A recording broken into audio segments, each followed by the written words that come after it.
है जो है संविधान। देखो यहां पर शब्द पर गौर करेंगे, विधान, उसके आगे शब्द जोड़ दिया गया है स। ये जो शब्द होता है ये बाउंड्री को तय करता है। तो जब भी कोई विधान लिखित रूप में प्रस्तुत होता है या कोई कानून लिखित रूप में प्रस्तुत होता है तो उसको साधारण रूप से हम कह देते हैं संविधान। लेकिन अगर इसको हम ऑफिशियली डेफिनेशन कहें तो किसी भी देश का प्राइमरी लॉ, किसी भी देश का प्राथमिक कानून, प्राथमिक वर्ड उन जगह यूज किया जाता है जिससे फिर बहुत सारी चीजें और बनती होगी। जैसे कि इस दुनिया का प्राइमरी सोर्स पृथ्वी के लिए सूर्य है, उसके बाद भले ही कई सोर्स बनेंगे होगी, तो संविधान दुनिया देश का प्राथमिक कानून होता है और सारे कानून उस संविधान के दायरे को पार करने की कभी कोशिश नहीं कर सकते। जिन जगहों पर संविधान के अनुसार चीजें चलती हैं उन जगहों पर संवैधानिक सरकार शब्द उपयोग किया जाता है। तो संविधान प्राइमरी लॉ है जिसके बेसिस पर देश के बाकी सभी लॉ बनाए जाते हैं। देश की शासन व्यवस्था को सुचारू संचालन हेतु निर्मित नियमों का समूह, और यह देश का प्राइमरी लॉ कहलाता है। ये एनसीईआरटी में बहुत बढ़िया से बातें उन्होंने दी हैं। जिन देशों में संविधान है वे सभी लोकतांत्रिक शासन हो या जरूरी नहीं है, क्योंकि संविधान हो जाने से लोकतंत्र आ जाएगा गारंटेड नहीं है। यूपीएससी ने पूछा है कई बार कि लोकतंत्र में निम्न में से कौन अनिवार्यतः होगा, तो संविधान होना मतलब लोकतंत्र होना नहीं होता, क्योंकि संविधान तो चाइना ने भी बनाया है, संविधान तो उत्तर कोरिया का भी होगा, पर उसके बलबूते हम ये नहीं दावा कर सकते कि लोकतंत्र आ गया। लोकतंत्र में बहुत सी शर्तें और भी होती हैं, लेकिन संविधान एक साधारण सा विचार भर है जिसमें हम केवल इतनी सी बात बताते हैं कि हमने कानूनों का स्पष्ट विवरण प्रस्तुत कर दिया है। लेकिन जिन देशों में लोकतांत्रिक शासन है वहां संविधान का होना जरूरी है। तो शब्द पर जरा गौर करेंगे, पॉइंट नोट किया जा सकता है। संविधान हो तो लोकतंत्र होगा जरूरी नहीं है, लेकिन लोकतंत्र हो तो संविधान होगा ये तो जरूरी होगा। अब भले ही लिखित हो या अलिखित हो, जैसे हम ब्रिटेन के बारे में कहते हैं, साधारण सी बात, ब्रिटेन में भी संविधान है, लिखित है, बस एक ही अंतर है कि उन्होंने हमारे जैसे एक बार बैठकर प्रॉपर तरीके से उसका अरेंजमेंट नहीं किया। वो बिखरी हुई अवस्था में 1688 की क्रांति के बाद से चलता चला जा रहा है। तो हम कहेंगे कि लोकतंत्र होने का मतलब संविधान हो जरूरी है, लेकिन संविधान हो तो लोकतंत्र होगा ये जरूरी नहीं है। ब्रिटेन के खिलाफ आजादी की लड़ाई के बाद अमेरिकी लोगों ने अपने लिए संविधान निर्माण किया। पहला देश जिसने लिखित रूप में शुरुआत की वो कोई और नहीं, अमेरिका था। 1776 की जो क्रांति अमेरिकन शुरू हुई, जिसके कारण यहां लिखित संविधान की परंपराएं शुरू होती है। फ्रांसीसी क्रांति के बाद फ्रांसीसी लोगों ने भी एक संविधान लिखा, लेकिन फ्रांसीसी क्रांति 1789 में हुई है। क्रांतियां एक बार रिपीट कर दे हम फिर से। 1688 इंग्लैंड की क्रांति, गौरवमय क्रांति। 1774 से 76 शुरुआत होती है, मेनली 76 वर्ड याद रखेंगे। American revolution. 1789 French revolution. 1917 Russian revolution. 1949 Chinese revolution, चीनी क्रांति। इसके बाद यह चलन हो गया कि हर लोकतांत्रिक शासन व्यवस्था में एक रिटर्न कॉन्स्टिट्यूशन शुरू हो गया। देखो संविधान में एनसीईआरटी कहती है कि 4 बातें होती है। देखो संविधान एक बड़ी इंपॉर्टेंट चीज इसलिए भी है क्योंकि कई बार आज जिनके हाथ में शासन व्यवस्था है और वे अच्छे लोग हो सकते हैं, क्या ये दावा कर सकते हैं कि कल जिनके हाथ में शासन जाएगा वे भी अच्छे होंगे? इस कारण से संविधान एक दायरा बांधता है और ये भरोसा दिलाता है कि देखो ये लिखा हुआ है, कोई भी व्यक्ति उस कुर्सी पर बैठे वो इन नियमों का उल्लंघन नहीं कर सकता। इसलिए संविधान में एक तरीके से समझौते भी होते हैं। दक्षिण अफ्रीका का जिस समय संविधान लिखा गया, सबसे अद्भुत घड़ी ये थी कि दक्षिण अफ्रीका का संविधान लिखते समय 2 तरीके के लोग बैठे थे, एक अश्वेत लोग और एक श्वेत लोग। अश्वेत लोगों ने श्वेत लोगों से लड़ाई करके विजय प्राप्त किया था, लेकिन ये पहली बार था जिससे जीते उन्हें भी संविधान बनाने में आमंत्रित किया गया। ये दुनिया का इकलौता देश था और उसने ये भरोसा दिलाया कि भले हम तुमसे नफरत केवल इस बात से करते थे कि तुमने हमें गुलाम बनाया, लेकिन हम संविधान के निर्माण के बाद यह नफरत भी समाप्त कर देंगे। ये बहुत अपने आप में अद्भुत संविधान है। दुनिया में इसके जैसा उदाहरण कहीं और नहीं है। जिनसे जीते उनको भी आपने बिठाया और कहा कि अब आपके भी अधिकारों की हम गारंटी लेते हैं। तो संविधान में पहला, यह साथ रहे विभिन्न तरह के लोगों के बीच जरूरी भरोसा और सहयोग विकसित करता है। जैसे दक्षिण अफ्रीका में लिखित रूप से बातें आ गई तो श्वेत लोगों को भरोसा हो गया कि कल के दिन आज मुझसे हरा दिया तो कल के दिन अश्वेत लोग मुझे मारने नहीं आएंगे। दूसरा, यह स्पष्ट करता है कि सरकार कैसे बनेगी और फैसले लेने का अधिकार नागरिक और सरकार के पास कैसे होगा। यह सरकार के अधिकारों की सीमा तय करता है और इसीलिए जो संविधान के दायरे में चलने वाली सरकार होती है उसे कई बार एक शब्द से संबोधित किया जाता है, सीमित सरकार, क्योंकि ऐसी सरकार मन मर्जी से कुछ भी नहीं कर सकती। उसकी अपने बाउंड्रीज है और ये बाउंड्रीज कौन डिसाइड कर रहा है? संविधान, जिसमें पहले से सारी बातें वर्णित की गई है और हमें बताता है कि नागरिक, यह सरकार के अधिकारों की सीमा तय करता है और हमें बताता है कि नागरिक के क्या अधिकार होंगे और ये अच्छे समाज के गठन के लिए लोगों की आकांक्षाएं। हमने अपने संविधान में ये बताया है कि हमारा एक राष्ट्र ऐसा होगा जो विश्व शांति के लिए भी प्रयासरत रहेगा, आर्टिकल 51। तो ये हमारा भविष्य बताने को तैयार है कि हमारा राष्ट्र कैसा होगा। आकांक्षाएं मतलब हमारी भविष्य की इच्छाओं का प्रतीक। तो 4 बातें संविधान के अंतर्गत होती है, तेजी से नोट कर सकते हैं। अद्भुत चीज है, ये आपको कहीं शायद ही मिले। पहला, संविधान क्या बताता है? लोगों के बीच का जरूरी भरोसा और सहयोग। भाई आज जो लोग हमारे देश में हैं, हो सकता है कि वे लोग किसी दूसरे के प्रति नफरत कर दे, संविधान उनको रोकेगा कि संविधान तुम्हें ऐसे नफरत करने की अनुमति नहीं देता है। दूसरा, सरकार का गठन कैसे होगा, फैसले लेने का अधिकार कैसे होगा। तीसरा, सरकार के अधिकारों की सीमा और नागरिकों के अधिकार। चौथा, अच्छे समाज के गठन के लिए लोगों की क्या आकांक्षाएं रहेगी, ये पूरा वर्णन किसमें मिलेगा हमें?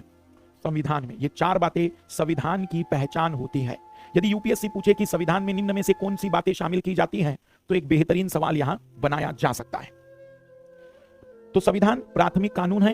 दूसरा, संविधान में वो सारी बातें होती है जो नागरिक के अधिकार और सरकार की सीमाओं को तय करती है। ठीक है, जो सरकार संविधान के दायरों में रहकर चलेगी उन्हें कहेंगे संवैधानिक सरकार, कॉन्स्टिट्यूशनल गवर्नमेंट।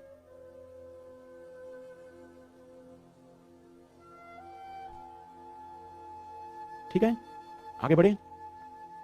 फिर एक वर्ड आता है कॉन्स्टिट्यूशनलिज्म, संविधानवाद।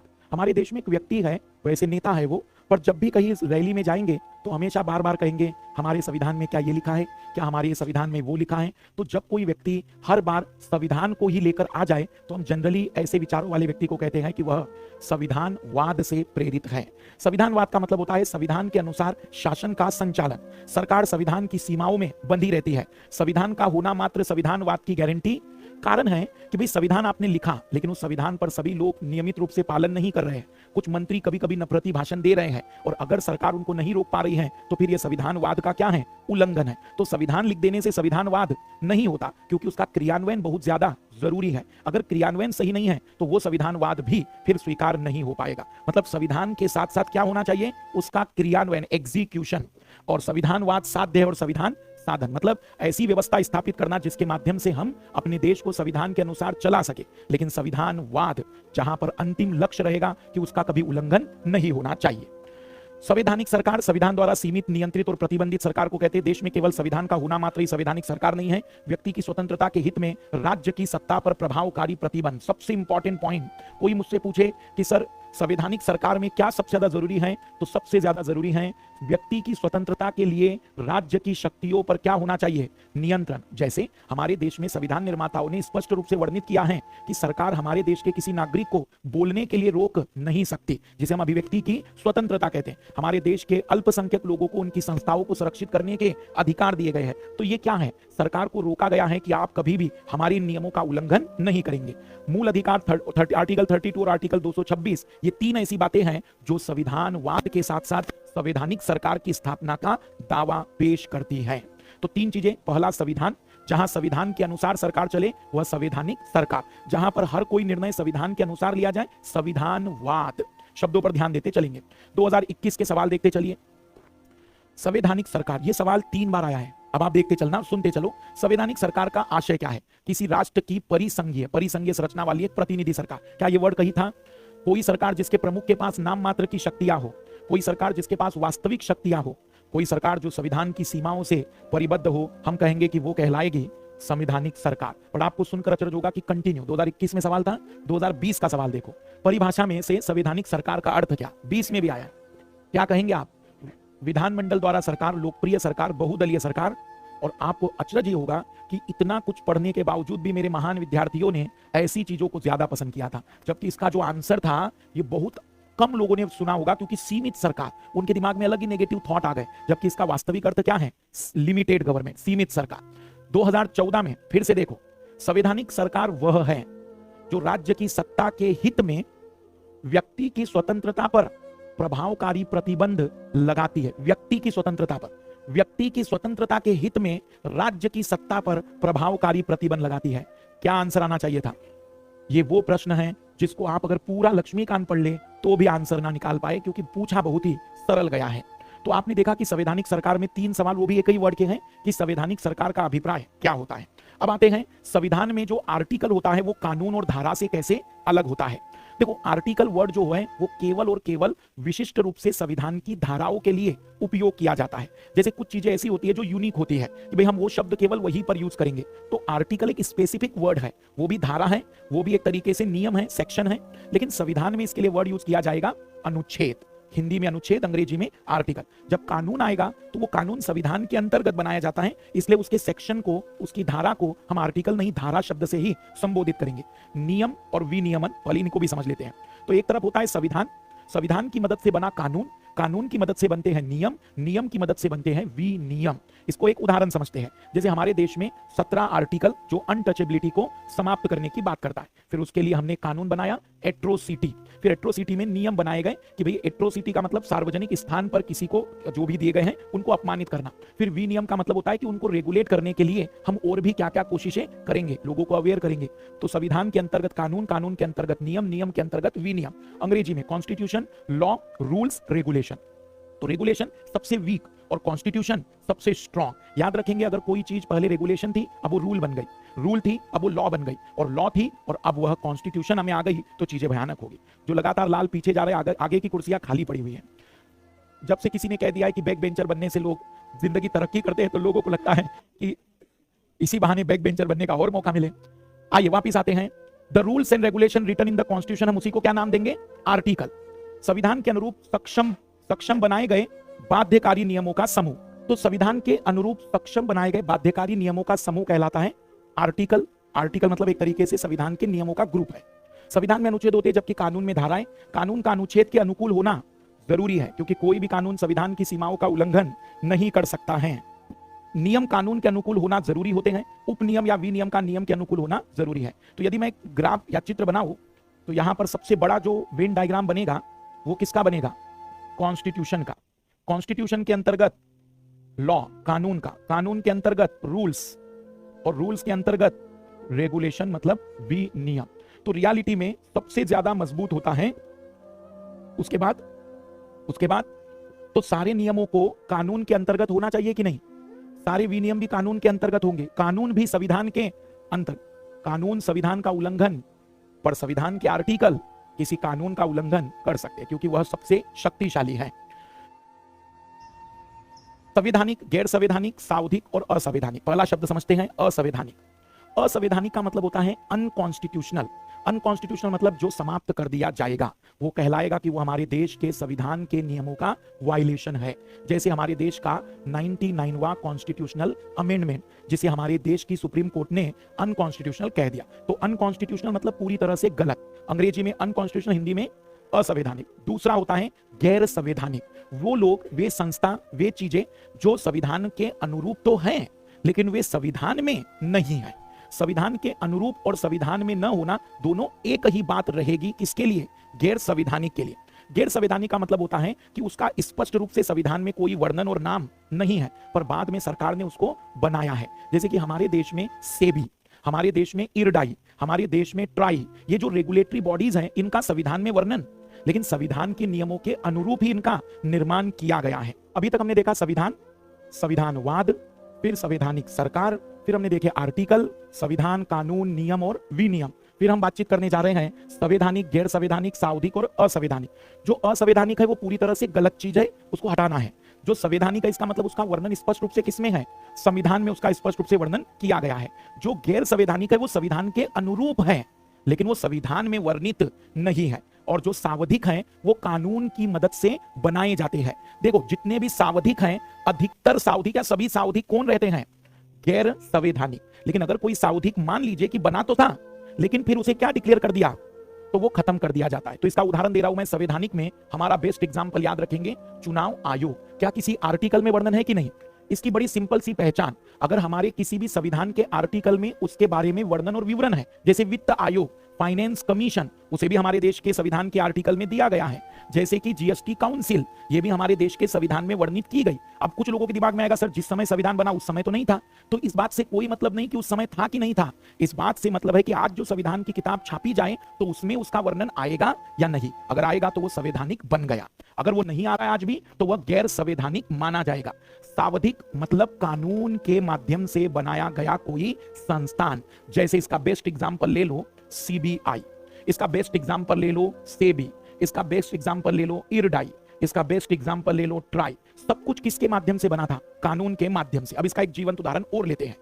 ओबीसी कमीशन, यह हमारे देश में कानून के माध्यम से ओबीसी के लिए बनाया गया एक सावधिक निकाय था।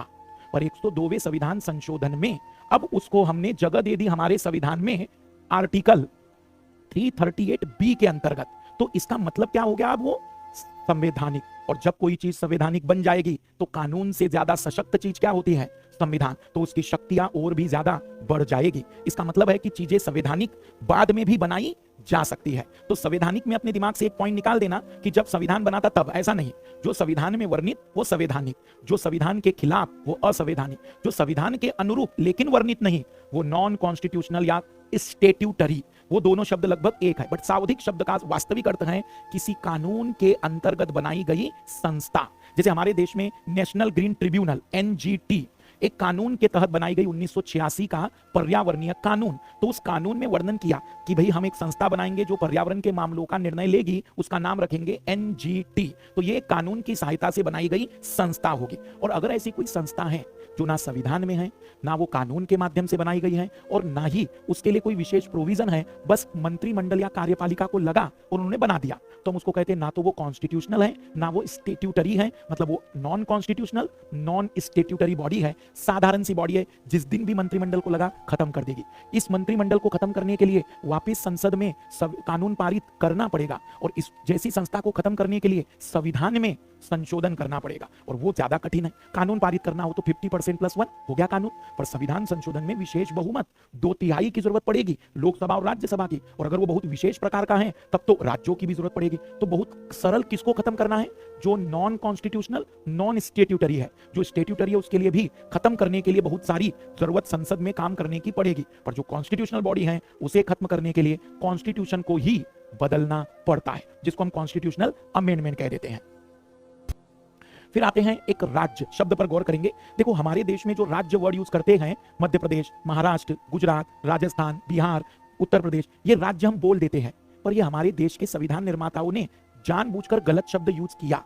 उसका कारण था क्योंकि जब देश आजाद हुआ तो कई सारी देसी रियासतें थी, तो हम सोच रहे थे कि उनको रियासतें कह दें, पर रियासतें कहने का नुकसान क्या होगा, कल के दिन कोई राजा फिर खड़ा हो जाएगा और कहेगा ये तो मेरा ही था, आज भी मेरे नाम पे चल रहा है। तो हमने इस बात की सावधानी बरतने के लिए नाम ही खत्म कर दिया, और हमने एक ऐसा नाम डाला जो भले ही गलत था लेकिन बोल दिया कि अब ये राजस्थान राज्य होगा, ये यूपी राज्य होगा, ये हिमाचल उत्तराखंड राज्य होंगे। बट राज्य की वास्तविक परिभाषा ये नहीं है। समझेंगे, राजाओं के राज्य होते हैं, राजाओं के राज्य होते हैं, लेकिन जैसे राजा खत्म हो गए तो वास्तविक रूप में राज्य का जगह ले लिया राष्ट्र ने।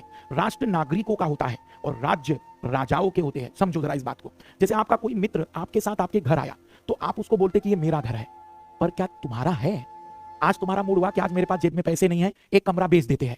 पॉसिबल है, क्योंकि कानूनी रूप में वो मकान तुम्हारे नाम पर नहीं है, तुम रहते हो, इसलिए तुम्हें लगता है पिताजी का है तो मेरा ही है।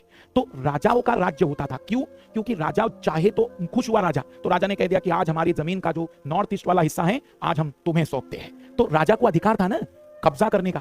तो आज देश की सरकार के पास वो अधिकार नहीं है। हाँ, लेकिन हम पॉलिटिकल साइंस में राज्य का मतलब लेते हैं 4 शर्तें जो पूरी कर दे हम उस क्षेत्र को अंतरराष्ट्रीय स्तर पर क्या नाम दे देंगे? राज्य। पहला, जिस क्षेत्र में हमें क्या मिल जाए, जिसका एक अपना फिक्स्ड जियोग्राफिकल एरिया। अब मान लो कि ऐसा कोई देश सोचो कि जो कहे कि आज ये है कल हमारा ये हो जाएगा, परसों ये, तो हमने कहा भाई ये कोई बातचीत नहीं है। फिक्स्ड जियोग्राफिकल एरिया, वहां पर एक ऑर्गेनाइज्ड गवर्नमेंट हो, और सबसे ज्यादा जरूरी वो कैसी गवर्नमेंट हो? संप्रभु। संप्रभु का मतलब उसके ऊपर कोई प्रभु नहीं। संप्रभु का मतलब वही अपने आप में प्रभु है, वो जो चाहे वो निर्णय ले सकती है उस भौगोलिक क्षेत्रफल की जनसंख्या के लिए। तो फिर से रिपीट कर रहे हैं, जो भी इंटरनेशनल लेवल में 4 बातें फुलफिल कर दे हम उसको पॉलिटिकल साइंस में राज्य कह देते हैं। पहला, वहां एक परमानेंट पॉपुलेशन हो। दूसरा, वहां एक ऑर्गेनाइज्ड गवर्नमेंट और फिक्स्ड जियोग्राफिकल एरिया हो। और सबसे ज्यादा जरूरी है कि वहां एक संप्रभु सरकार। क्या मध्य प्रदेश की सरकार संप्रभु है?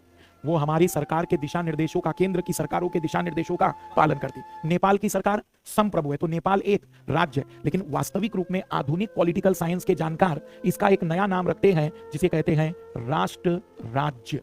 राष्ट्र राज्य में संप्रभुता आपके पास जरूर है, लेकिन आप किसी भी क्षेत्र को देने की ताकत नहीं रखते। मान लीजिए कि भारत और बांग्लादेश के बीच में किसी जगह पे झगड़ा था और उसमें समझौता हुआ कि ये गांव बांग्लादेश में जाएगा और वो जगह भारत में आएगी। तो केवल मोदी जी साइन कर दे तो चीजें पूरी नहीं होगी, संसद की अनुमति लेनी होगी। संसद किसने बनाई? तो हमारे लोग, हमने जो चुनकर भेजा उन्होंने, मतलब नागरिकों की अनुमति लेनी पड़ती है। तो यहां पर सरकार संप्रभु जरूर है, लेकिन वो वास्तविक संप्रभु नहीं होती। इसलिए मैंने कहा कि राज्य किसके होते थे रियल में? राजाओं के, जो जब चाहे तब अपना हिस्सा किसी को भी दे सकता। अब जैसे मैंने कहा कि आप अपने मित्र को लेकर गए, आपने कहा मेरा मकान है, तो भाई ये देश मेरा है, आपका है, हम ऐसा क्यों कहते हैं? क्या मैं चाहूं तो किसी भी जगह को कभी भी बांट किसी को बेच सकता हूं? नहीं, लेकिन मैं इस जगह पे रहता हूं, मेरे अनुरूप ही सरकारों को चुना जाता है, और जैसे मैं जिसको वोट देता हूं उसके अनुसार सारी बातें होती हैं। तो अब हम नया वर्ड क्या यूज करते हैं?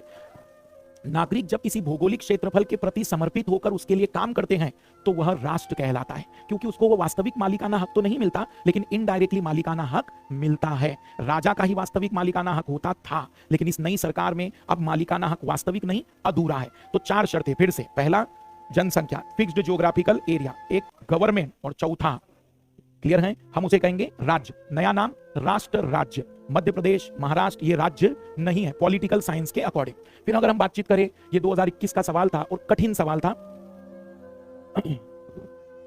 कौन सा शब्द राज्य को सबसे बेहतर तरीके से परिभाषित करता है? सुनना ध्यान से। व्यक्तियों का एक समुदाय जो बिना किसी बाह्य नियंत्रण के एक निश्चित भूभाग में स्थायी रूप से निवास करते हैं, जिसकी एक संगठित सरकार है। एक निश्चित भूभाग के राजनीतिक रूप से संगठित लोग जो स्वयं पर शासन करने, कानून और व्यवस्था को बनाए रखने, अपने नैसर्गिक अधिकारों की रक्षा करने, अपनी जीविका के साधनों को सुरक्षित रखने का अधिकार रखते हैं। बहुत से व्यक्ति जो एक निश्चित भूभाग में बहुत लंबे समय से अपनी संस्कृति, परंपरा, शासन व्यवस्था के साथ रहते हैं। एक निश्चित भूभाग में स्थायी रूप से रह रहा समाज, जिसकी एक केंद्रीय प्राधिकारी तथा केंद्रीय प्राधिकारी के प्रति उत्तरदायी कार्यपालिका।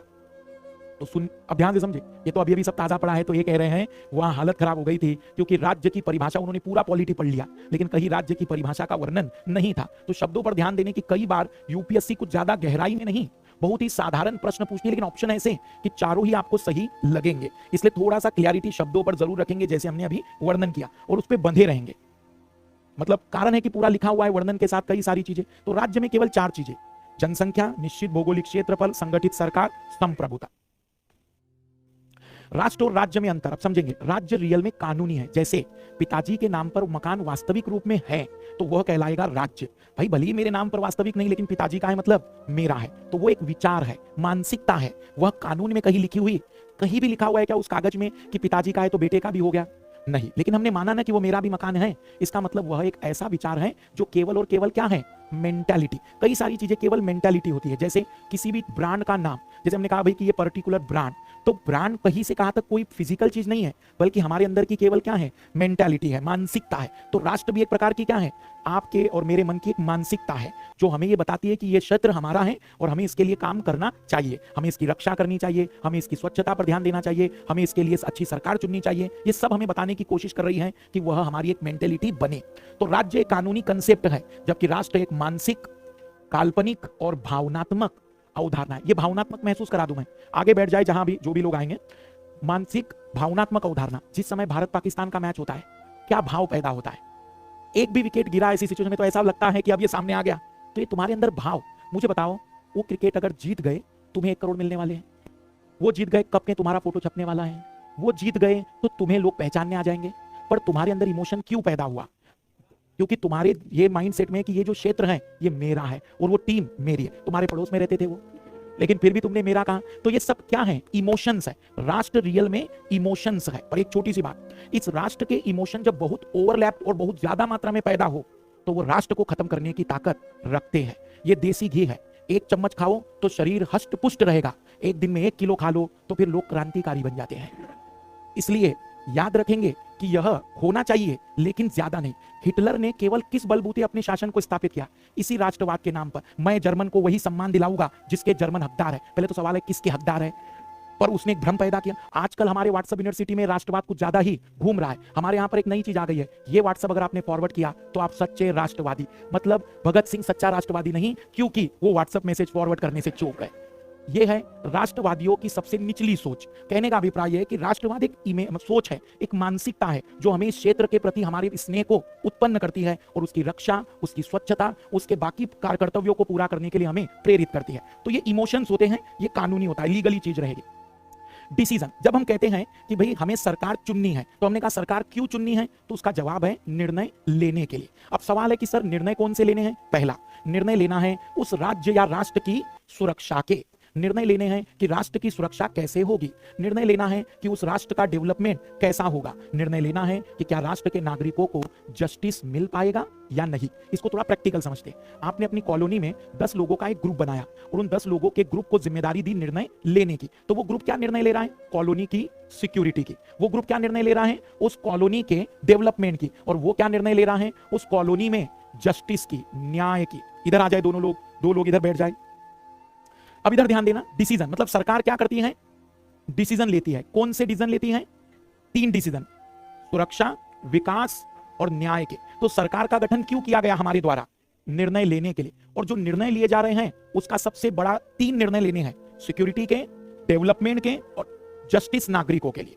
फिर हम बातचीत करें शासन, प्रशासन, सुशासन, ई शासन और स्मार्ट शासन। देखो, ई शासन का सिंपल सा मतलब होता है डिजिटल रूप से किया गया शासन। जैसे यूपीएससी का फॉर्म भरने जा रहे हैं, यूपीएससी के फॉर्म में जाति प्रमाण पत्र हमें अपडेट चाहिए। अगर आपने ऑनलाइन आवेदन किया और वो मिल गया तो ये कहलाएगा ई। मिनिमम रिसोर्स में काम करके आ जाए तो उसे कहते हैं स्मार्ट। मान लीजिए कि माता जी ने 20 रुपए दिए थे और आप झोला भर के सब्जियां खरीद के लाए, तो माता जी कहेगी कि मेरा लाल स्मार्ट है। स्मार्ट का मतलब मिनिमम रिसोर्स में रिजल्ट लाने की ताकत, उसे कहते हैं स्मार्ट गवर्नमेंट। आपको यदि स्मार्ट एडमिनिस्ट्रेटर बनना है तो आपको क्या करना होगा? मिनिमम रिसोर्स में मैक्सिमम। पिताजी से आपने कहा मुझे आईएएस बनना है, पिताजी ने 1 लाख रुपए दिए। आईएएस का सिलेक्शन होने के बाद पिताजी को 90,000 रुपए वापस किए, मात्र 10,000 में आईएएस बन गए। तो ये कहलाएगा स्मार्ट स्टूडेंट। क्या ये बात समझ में आ रही है? ई मतलब डिजिटल, स्मार्ट का मतलब हुआ मिनिमम रिसोर्स में करने वाला। अब थोड़े से शब्द आते हैं शासन और सुशासन। पहले देखो, सु शब्द जहां भी जुड़ जाए पॉजिटिविटी के लिए, जैसे सपूत, कपूत। सपूत मतलब अच्छा पूत, कपूत मतलब बुरा पूत। तो क नेगेटिव, स पॉजिटिव। जैसे एक और जगह पर आता है ये शब्द, आपको अगर कई बार देखा होगा कि संवेग। संवेग मतलब एक निश्चित दिशा का वेग। तो सुशासन का शब्द मतलब होता है एक पॉजिटिव गवर्नमेंट, एक ऐसी सरकार जो अपने नागरिकों के कल्याण के लिए काम करती है। वे इसलिए नहीं बनती है कि उन्हें बंगला और गाड़ी चाहिए, बल्कि वो इसलिए बनती है ताकि वो देश के लिए, नागरिकों के लिए बेहतर तरीके से निर्णय ले सके। तो एक गुड गवर्नेंस को, एक अच्छे शासन को हम क्या नाम दे देते हैं? सुशासन। शासन एक साधारण शब्द है, जहां निर्णय लिए जाते हैं। वो शासन कोई भी कर सकता है, राजा भी, तानाशाह भी, चुनाव हुई सरकार भी, कोई भी। जैसे उत्तर कोरिया का मोटा सा आदमी भी, वो भी शासन कर रहा है, पर उसकी कोई निश्चित दिशा नहीं है। अगर वो पॉजिटिव वे में काम करे तो वो कहलाता सुशासन, और अगर उसका कोई निश्चित पैटर्न नहीं है तो फिर वो केवल क्या है? शासन। देखो, प्रशासन, ये जो शब्द है, प्र का मतलब होता है सपोर्टिव। प्र मतलब शासन में मदद करने वाला संस्था है, कानून बनाती है। कानून का क्रियान्वयन वो करने स्वयं थोड़ी जाती है, वो इसका दायित्व जिन लोगों पर सौंपती है वो शासन के अंतर्गत काम करने वाले लोगों का ग्रुप है, उन्हें कहा जाता है प्रशासन। तो ई शासन डिजिटल रूप से किया गया, स्मार्ट मिनिमम रिसोर्स में किया गया, सुशासन अच्छा किया गया। शासन मतलब केवल निर्णय लिए गए, और प्रशासन मतलब शासन की सहायता के लिए लोगों का समूह जो उन शासन के निर्णयों को लागू करवाएगा। जैसे पिताजी हैं, पिताजी को तैयारी करने के पैसे मांगो तो 2 थप्पड़ मारते हैं, फिर से कुछ भी गलती हो जाए 4 थप्पड़ मारते हैं। तो ये शासन, ठीक है।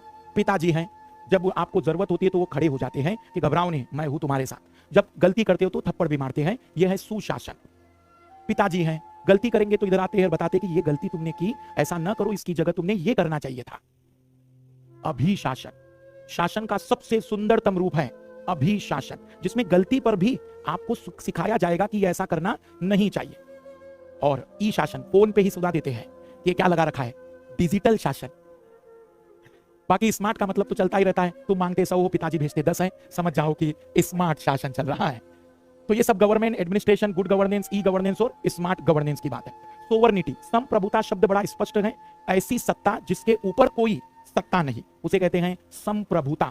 संप्रभुता का मतलब देश का किसी बाहरी शक्ति अथवा किसी अन्य देश के नियंत्रण से पूर्णतः मुक्त होना, या देश के आंतरिक और बाहरी व्यवस्था के स्वतंत्र रूप से संचालन। समझना, यदि किसी भी देश के ये आंतरिक और बाहरी निर्णय कोई देश, कोई दूसरा देश प्रत्यक्ष रूप से उस पर कब्जा करके छीन ले तो इसको कहते हैं कोलोनिज्म, औपनिवेशिक शासन।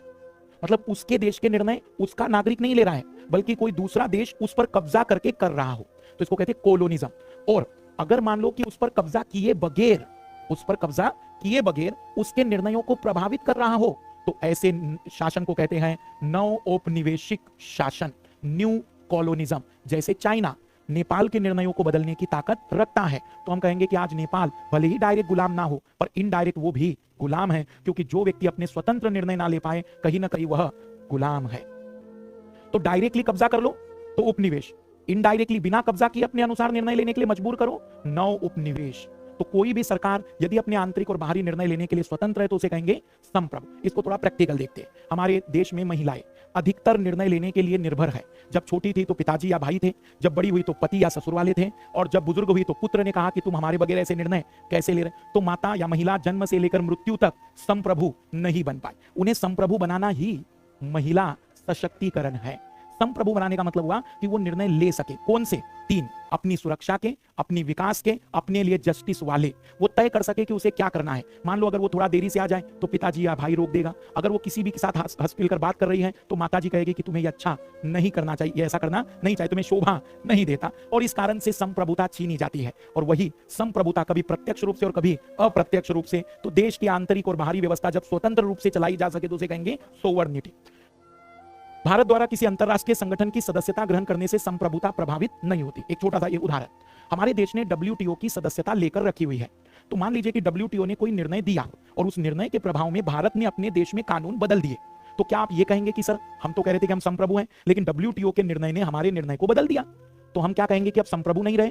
हम अभी भी संप्रभु है। क्यों? क्योंकि उसका सबसे बड़ा कारण है वो संस्था कॉपरेशन, सहयोग के बलबूते चल रही है। और सहयोग में तो एक दूसरे की बात माननी पड़ती है, उससे आपके अधिकार खत्म नहीं होते। दूसरा, अगर तुम्हें लगता हो कि सही नहीं है तो तुम जब चाहो तब उसकी सदस्यता को क्या कर सकते हो? त्याग सकते हो। तो तुम्हारे पास विकल्प है ना। तो इसका मतलब है कि हम क्या है? संप्रभु है। किसी अंतरराष्ट्रीय संस्था के निर्णयों से प्रभावित होकर हमारे निर्णय यदि बदलते तो उससे संप्रभुता पर प्रभाव नहीं पड़ता, क्योंकि वह सहयोग की भावना पर आधारित है। हमें दबावपूर्ण या दादागिरी के साथ बदला नहीं गया है। भारत द्वारा ब्रिटिश उपनिवेशिक देशों के समूह राष्ट्रमंडल की सदस्यता ग्रहण करने पर इस आधार पर आलोचना की गई कि समूह का अध्यक्ष हमेशा ब्रिटिश सम्राट होता है, तो राष्ट्रमंडल की सदस्यता, राष्ट्रमंडल मतलब कॉमनवेल्थ की सदस्यता भारतीय संप्रभुता को सीमित करती है। ये तब का विवाद है जब हम संविधान लिख रहे थे और कॉमनवेल्थ के हम सदस्य बन गए। अब कॉमनवेल्थ का मुखिया कोई चुना नहीं जाता, वो तो हमेशा ही महारानी या जो भी सम्राट होगा वही रहेगा। तो क्या हम गुलाम हैं उनके? नहीं, हम जब चाहे उसकी सदस्यता त्याग सकते हैं। यही संप्रभुता का सबसे बड़ा उदाहरण है। अगर सदस्यता त्यागने की अनुमति नहीं होती तो फिर हम कह देते कि हम फिर संप्रभु नहीं है। इसका उत्तर देते हुए जवाहरलाल नेहरू ने कहा कि भारत द्वारा यह स्वतंत्र इच्छा से किया गया समझौता है जिसे भारत द्वारा कभी भी स्वेच्छा से छोड़ा जा सकता है। यहां एक छोटा सा पैराग्राफ मुझे याद आता है नैतिक कृत्य का। नैतिक कृत्य का मतलब होता है मोरल एक्ट। जब कोई व्यक्ति अपनी मर्जी से कोई निर्णय ले तो वह मोरल एक्ट है, क्योंकि वो अपनी बुद्धि का उपयोग कर रहा है। और अगर वो अपने अनुसार न लेकर किसी के अनुसार निर्णय ले रहा है जिसमें अपनी बुद्धि का उपयोग नहीं करता, तब हम उसे कहते हैं कि वो मोरल एक्ट नहीं है। तो अपनी स्वतंत्रता से लिया गया एक समझौता, स्वतंत्रता से किया गया निर्णय संप्रभुता पर कभी भी प्रश्न चिन्ह खड़ा नहीं कर सकता, क्योंकि उसने अपनी बुद्धि का उपयोग करके इसका निर्णय लिया है। हाँ, अभी यहां कोई बहस वाली बात नहीं रहेगी, ठीक है? इस पर गौर करें। समाजवादी, सोशलिस्ट। समाजवाद का मतलब बहुत ही गहरा है। समाजवाद का साधारण सा अर्थ यहां यह लिया जाता है कि भाई समाजवाद मतलब पूरे संसाधनों पर सरकार का कब्जा। पहली बात तो यही होती है सोशलिज्म। फिर हमारे देश में समाजवाद कैसे? क्योंकि हमारे देश में तो private school, private college, private अस्पताल, प्राइवेट बसें, प्राइवेट ट्रेनें, प्राइवेट एयरपोर्ट भी होने जा रहे हैं। तो क्या हमारा देश फिर समाजवाद है? तो हमारी सुप्रीम कोर्ट ने कहा कि हमारा समाजवाद नया है, दुनिया में अलग है, हमारा अलग है। कैसे? दुनिया वाले समाजवाद का मतलब सोचते हैं कि संसाधन नागरिकों के या सरकार का पूरा कब्जा। हमारा समाजवाद है समानता लाने का, हमारा समाजवाद है इक्वल डिस्ट्रीब्यूशन का। समाजवाद कई डायमेंशनों से मिलकर बना है जिसमें इक्वल डिस्ट्रीब्यूशन का मकसद भी होता है, पर हमारा समाजवाद केवल इक्वल डिस्ट्रीब्यूशन पर बेस्ड है। हमारा समाजवाद जिसमें गरीबी नहीं होगी, हमारा समाजवाद जिसमें असमानता नहीं होगी, हमारा समाजवाद जिसमें सभी लोगों को बराबरी का दर्जा मिलेगा। पर हमारा समाजवाद वो परंपरागत ट्रेडिशनल सोशलिज्म नहीं है जिसके बलबूते सोशलिज्म की कल्पनाएं की जाती है। सैद्धांतिक रूप से समाजवाद से तात्पर्य उत्पादन और वितरण के साधनों पर राज्य का नियंत्रण। ट्रेडिशनल सोशलिज्म यही है जिसमें यह कहा जाता है कि उत्पादन और वितरण के साधन पर किसका कब्जा होगा? मतलब फैक्ट्री किसकी होगी? सरकार की। बस किसकी होगी? सरकार की। एयरपोर्ट किसके होंगे? जितने हवाई जहाज सब किसके होंगे? बट हमारे यहां पर यह समाजवाद नहीं है। 42वें संविधान संशोधन में 1976 इंदिरा गांधी स्वर्ण सिंह कमेटी की सिफारिश पर उद्देशिका में क्या वर्ड जोड़ा? समाजवाद, जिसे डीएस नकारा बनाम भारत संघ में 1983 में सुप्रीम कोर्ट ने क्या कहा? भारतीय समाजवाद का मीनिंग ये नहीं है, बल्कि गरीबी, भूखमरी, उपेक्षा, अवसर की असमानता इत्यादि को समाप्त करना है। ये एक्चुअली ये महोदय पहुंच गए थे कि सर समाजवाद की इंटरनेशनल डेफिनेशन के अकॉर्डिंग तो हम समाजवादी है ही नहीं, फिर ये क्यों शब्द जोड़ा, इसको हटवाओ। तो उन्होंने कहा हटाने की कोई जरूरत नहीं है, मीनिंग बदल दो। भाई सही भी है ना, क्यों जबरदस्ती? पहले संशोधन करके जोड़ा, अब हटाओ। समाजवाद कोई बुरा शब्द नहीं है, समाजवाद समानता की ओर प्रेरित करने वाला एक बेहतर कंसेप्ट है। तो हमारा समाजवाद क्या है? समानता का है। हमारा समाजवाद राज्य को अधिकार नहीं देता कि वो पूरे कब्जे कर ले। अगर समाजवाद सच में होता ट्रेडिशनल वाला, तो ये कोचिंग संस्थान है, ये सारी चीजें भी किसकी होती? फिर सरकार की। ऐसा तंत्र जहां व्यक्ति को अपने संपत्ति रखने का कोई अधिकार न हो। जैसे इस समय बेस्ट उदाहरण ले सकते हैं उत्तर कोरिया, क्यूबा। वो मोटा सा आदमी कुछ भी कर सकता है, वो जब चाहे किसी की प्रॉपर्टी छीन सकता है। यहां संभव है? क्योंकि यहां पर तो कोई छीनने आएगा तो हम सुप्रीम कोर्ट जाएंगे कि महोदय मेरी प्रॉपर्टी छीना कैसे। यहां तो बुलडोजर चलाने पर हम सुप्रीम कोर्ट चले जाते हैं, वहां वो व्यक्ति कुछ भी कर सकता है। तो हमारे देश का जो समाजवाद है वो समानता का है। भारत में लोकतांत्रिक समाजवाद है, उत्पादन वितरण के साधन पर निजी और सार्वजनिक दोनों क्षेत्रों का अधिकार है। भारतीय समाजवाद का चरित्र गांधीवादी समाजवाद की ओर है, अभाव, उपेक्षा, अवसरों की असमानता का अंत। एक्चुअली ये वर्ड यहां क्यों डाला? महात्मा गांधी एक्चुअल में संविधान सभा में तो कभी आए नहीं और संविधान की सभा के अंतिम भाषण से पहले ही चल बसे। तो नेहरू जी ने एक शब्द यूज किया था अंतिम भाषण में और कहा था कि हमें एक महान व्यक्ति के लक्ष्य को पूरा करना है। और गांधी जी ने लोकतंत्र की जो परिभाषा दी थी वो यही थी कि यदि कोई भी व्यवस्था अंतिम व्यक्ति को उसके न्याय, उसके विकास के अवसर और उसकी सुरक्षा का दायित्व पूरा करने की ताकत रखती है, वही सच्चा लोकतंत्र है। भाई लोकतंत्र सच्चा और झूठा कई टाइप का है। चुन लेना सरकार तो ये लोकतंत्र नहीं है, बल्कि कई सारी उसमें बातें जोड़ी गई है। इसलिए याद रखेंगे कि गांधी जी के अकॉर्डिंग उपेक्षा, अभाव, अवसर, गरीबी ऐसी चीजों का होना लोकतंत्र का सच्चा अर्थ नहीं है। तो जब ये खत्म होगी तब हमारे देश में क्या स्थापित होगा? तो इनडायरेक्टली हमारे देश के संविधान में ये पॉइंट पहले से ही निहित था, बस उसे स्पष्ट करने के लिए 1976 में इंदिरा गांधी ने क्या वर्ड यूज कर दिया? समाजवाद। सेकुलरिज्म, पंथ निरपेक्षता, ये शब्द थोड़ा समझ लेते हैं। कई बार किताबों में इसके लिए धर्मनिरपेक्ष शब्द उपयोग किया जाता है, हम उसे मानते हैं कि वो सही शब्द नहीं है। उसके बहुत सारे कारण हैं धर्मनिरपेक्षता से जुड़े हुए। इधर ध्यान देंगे सभी लोग। धर्म शब्द पहले समझ लीजिए। धर्म रियल हिंदी शब्द है, अंग्रेजी में इसका कोई ट्रांसलेशन है ही नहीं। रियल में धर्म का मतलब होता है वास्तविक रूप में कर्तव्य जिन्हें मैं धारण करूंगा। धर्म का मतलब होता है मेरी जिम्मेदारी, मेरे दायित्व, मेरे उत्तरदायित्व, मेरी जवाबदेहिता। जैसे धर्म कई प्रकार के हैं। एक शिक्षक होने का मेरा एक शिक्षक धर्म है, एक पिता होने का मेरा एक पितृत्व धर्म है, माता होने का मातृत्व धर्म है, विद्यार्थी होने का एक विद्यार्थी धर्म है, पुत्र होने का एक पुत्र धर्म है, पुत्री होने का एक पुत्री धर्म है। धर्म का मतलब होता है जवाबदेहिता, उसके कर्तव्य।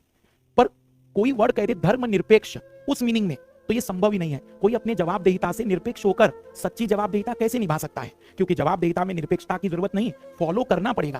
तो रियलिटी में सेकुलरिज्म का जो ट्रांसलेशन होना चाहिए वो क्या है? पंथ निरपेक्ष। लेकिन रियल में हमारे देश में जो फिलॉसफी का डेवलपमेंट हुआ बहुत पहले हो गया था, बाद में पश्चिम में गया।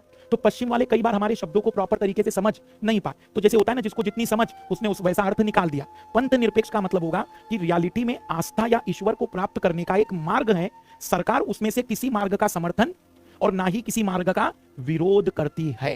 पंथ निरपेक्ष का मतलब वो यहां लिया जाएगा व्यक्ति का उसके ईश्वर के साथ जो जुड़ाव का तरीका है उसमें सरकार हस्तक्षेप नहीं करेगी। लेकिन धर्मनिरपेक्ष से वर्ड यूज करना बहुत ही गलत है, क्योंकि धर्म का वास्तविक मतलब होता है कर्तव्य, ड्यूटीज, जो कि हर व्यक्ति के अलग अलग है।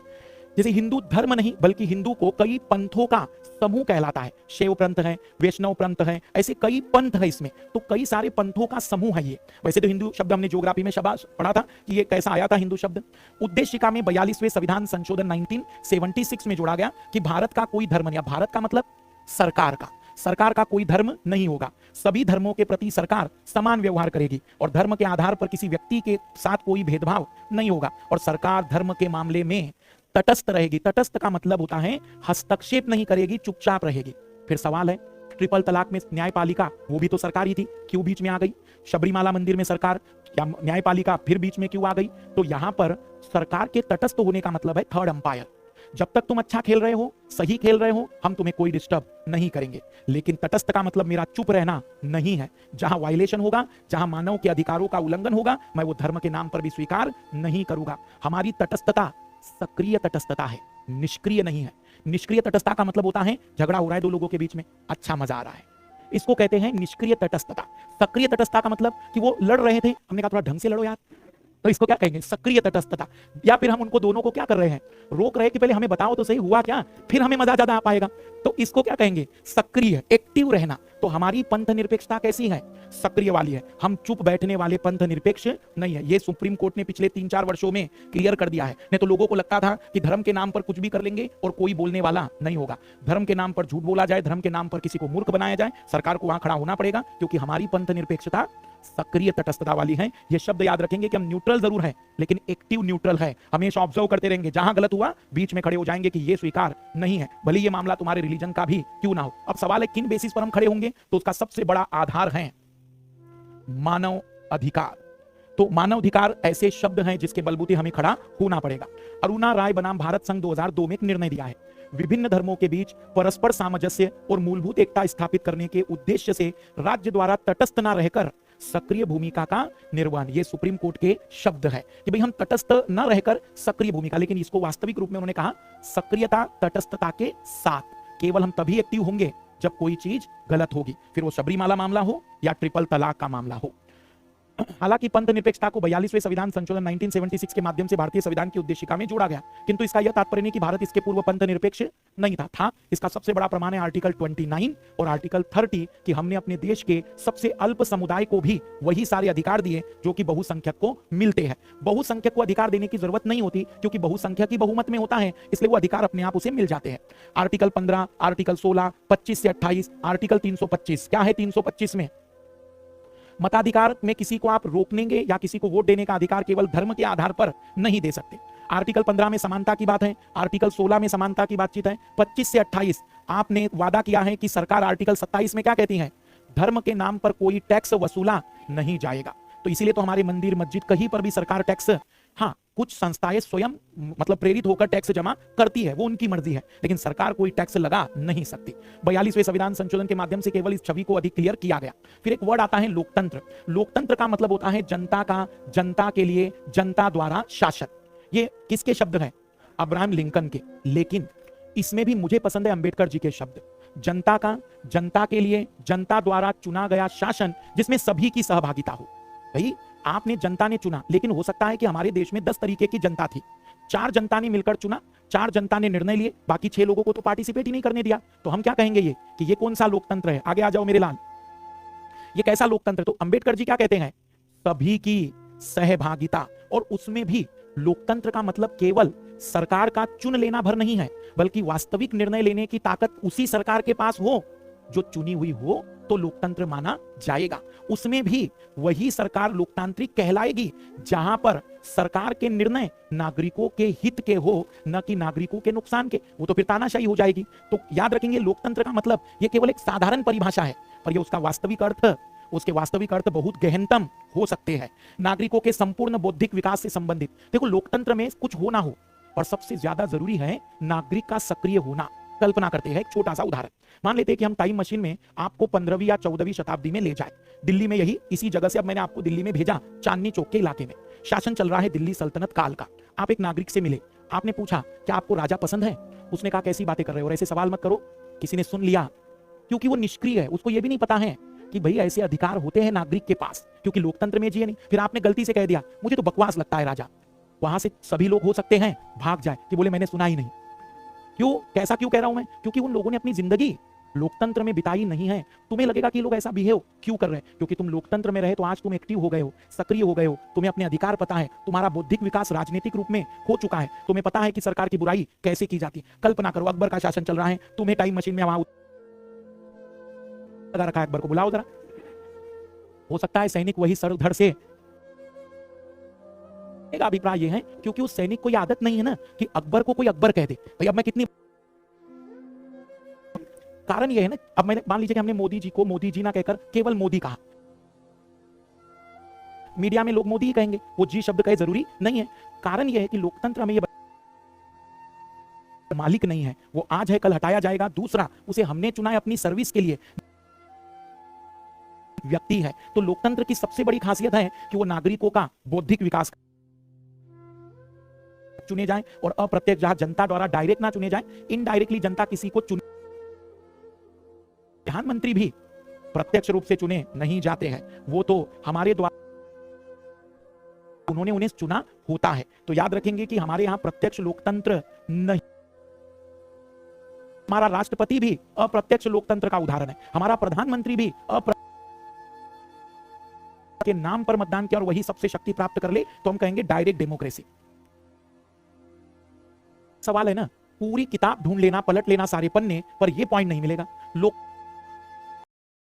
Virtue lie in the fact that is called into activity. साधारण पुरुष और महिला कार्यपालक नेतृत्व को सशक्त बनाने वाली पद्धति है, गतिशीलता और दूरदर्शिता से युक्त एक बेहतर कार्यकर्ताओं का एक समूह है। ये एक ऐसा सवाल है ना कि मैं दावा करता हूं पढ़ लेना जितनी किताबें, में नहीं है तो उत्तर शायद ही निकल पाएगा। अद्भुत सवाल है यूपीएससी के। ये सवाल मैं है कि यूपीएससी सवाल वही पूछती है जो कुछ किताबों में सीमित है, वो बहुत साधारण इतनी बातें समझ पा रहे हैं। तो प्रकार इसलिए कह देते हैं पंचायतें, लोग वहां ग्राम सभा तो डायरेक्टली लोग का लोकतंत्र कौन सा है? इनडायरेक्ट। इसके पीछे यह तर्क है कि संविधान में भारत में राष्ट्रपति का निर्वाचन जनता द्वारा सीधे वोट देकर नहीं बल्कि जनता के चुने हुए रिप्रेजेंटेटिव ने मिलकर चुना है। लोकतंत्र की कुछ भयानक परिभाषा है, भयानक। वो लोकतंत्र हर व्यक्ति को अपना शोषक आप बन जाने का अधिकार देता है, क्योंकि लोकतंत्र में कई बार भीड़ तंत्र होता है जहां इस बात पर गौर ही नहीं किया जाता है कि चुना गया व्यक्ति सही निर्णय ले पाएगा कि नहीं, पर वो अच्छा भाषण दे देता है तो हम कहते हैं कि वह बेहतर नेता है। इसलिए लोकतंत्र की एक और परिभाषा क्या कहती है? लोकतंत्र हर व्यक्ति को अपना शोषक आप बन जाने का अधिकार देता है। लोकतंत्र का मतलब अपने तानाशाहों का चुनाव करना, पर उनके मुंह से अपनी इच्छा की बातें सुनने के बाद। मतलब एक नेता आया जिसने तुम्हें भ्रमित किया कि मैं ये करूंगा, मैं वो करूंगा, मैं ऐसा करूंगा या मैं वैसा करूंगा, जबकि कुछ नहीं होने वाला है, फिर भी तुमने उन्हीं को वोट दिया, तो इसका मतलब होता है लोकतंत्र का मतलब अपने तानाशाहों का चुनाव करना, पर उनके मुंह से अपनी इच्छा की बातें सुनने के बाद। व्यक्ति की न्यायप्रियता लोकतंत्र को संभव बनाती है, लेकिन अन्याय के प्रति व्यक्ति का रुझान लोकतंत्र को जरूरी बनाता है। मतलब न्यायप्रियता लोकतंत्र के लिए जरूरी है, जब आपको न्याय चाहिए तो लोकतंत्र ही ला पाएगा, लेकिन अन्याय के प्रति व्यक्ति का रुझान लोकतंत्र को जरूरी बनाता है। अब जरा ये पॉइंट समझना। देखो, लोकतंत्र में ही न्याय आ सकता है, इसमें कोई डाउट नहीं, लेकिन लोकतंत्र में बहुमत का खेल होता है, और बहुमत उनका होता है जिनकी ओर लोग झुके होते हैं। अब लोगों के झुकने का कारण किसी का शोषण भी तो हो सकता है। भाई, आप बहुमत इसलिए प्राप्त कर पा रहे हैं क्योंकि आप ये बता रहे हैं कि अगर मैं जीता तो सामने को निपटा दूंगा, तो इसका मतलब क्या है? ये अन्याय के प्रति व्यक्ति का रुझान लोकतंत्र को जरूरी, क्योंकि तभी सरकार बन पाएगी जब बहुमत में आएगी।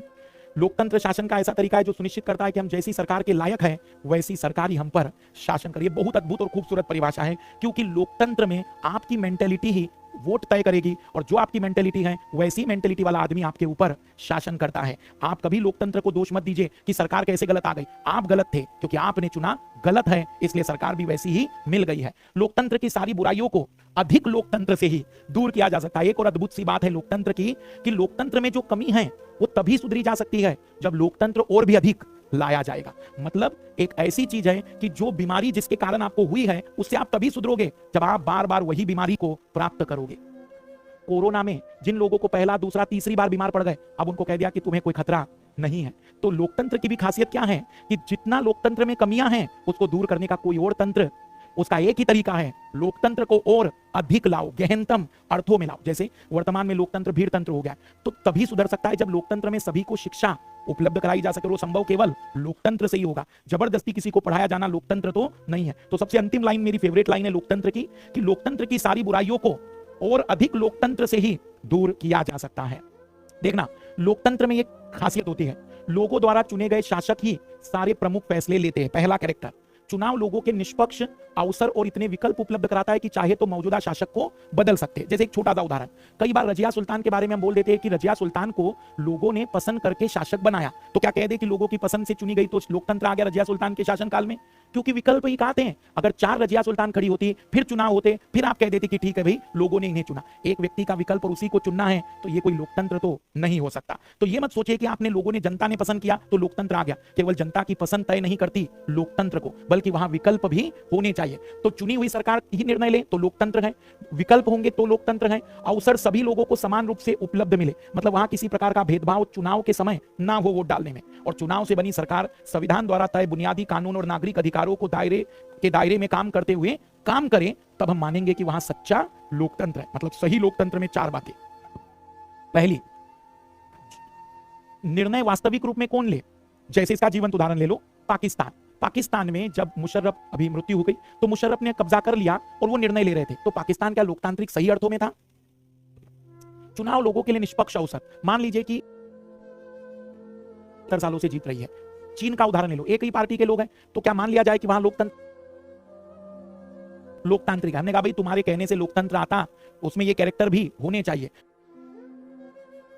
चुनी जाए वो संविधान के दायरे में रहकर काम करे तो ही लोकतंत्र है। जैसे 1976 में, 75 में जो आपातकाल लगा दिया, सब कैरेक्टर थे, लेकिन उन्होंने संविधान का उल्लंघन किया, जबरदस्ती आपातकाल लगाया, तो उस समय हमारे देश में सच्चा लोकतंत्र तो नहीं था। फिर आते हैं अधिकार, मूल अधिकार, संवैधानिक अधिकार और कानूनी अधिकारों पर। ये भी बड़े इंपॉर्टेंट शब्द हैं। देखो कई बार स्टूडेंट कंफ्यूज हो जाते हैं। हमारे संविधान की एक किताब है, उस किताब में कुछ विशिष्ट पन्ने हैं, उन विशिष्ट पन्नों पर जो बात लिखी है केवल वही मूल अधिकार है। उस विशिष्ट पन्नों पर, जैसे कोई एक किताब ले लीजिए जिसमें 20 चैप्टर हैं और इसमें चौथे चैप्टर में जो लिखा जाए, तीसरे चैप्टर में जो लिखा जाए, उसको मैं कह दूं कि वो मूल अधिकार है, तो उस चैप्टर के बाहर वाले अधिकार मूल अधिकार, केवल उस चैप्टर के अधिकार। जैसे हमारे देश के संविधान भाग 3 में जो लिखा गया केवल वही मूल अधिकार है, बाकी मूल अधिकार नहीं है। फिर हमारे देश के संविधान में क्या और अधिकार नहीं है? जैसे 300 ए में संपत्ति का अधिकार, 325 में वोट का अधिकार संवैधानिक अधिकार है। मूल अधिकार संपत्ति का अधिकार संवैधानिक है, लेकिन मूल अधिकार की बस एक ही चैप्टर है, वो है भाग 3। उसमें जो अधिकार है वो मूल अधिकार, बाकी कोई मूल अधिकार नहीं है। तो संवैधानिक मतलब पूरे संविधान के अधिकार, संविधान में दिए गए अधिकार। मूल अधिकार उसी में एक चैप्टर के अधिकार। मानव अधिकार सबसे बड़े अधिकार हैं, जिसमें कोई संविधान के दायरे की बात नहीं, मनुष्य का जन्म हो जाना ही वो अधिकारों की गारंटी है। लेकिन उसमें भी एक शब्द आता है कानूनी अधिकार। अब समझना, कानूनी अधिकार किसी देश के सरकार के द्वारा उपलब्ध कराए गए अधिकार है। जैसे राइट टू इंफॉर्मेशन, आपको जानकारी का अधिकार क्या संविधान में दिया है? कहीं भी। क्या भाग 3 में दिया हुआ है? कहीं भी नहीं है, पर वो अधिकार तो है, वो किसी कानून ने आपको उपलब्ध कराया है, तो उसका नाम क्या कहलाएगा? कानूनी अधिकार। लेकिन सबसे बड़े अधिकार कौन से होते हैं? मानव अधिकार, क्योंकि सबसे महत्वपूर्ण होते हैं। एक मनुष्य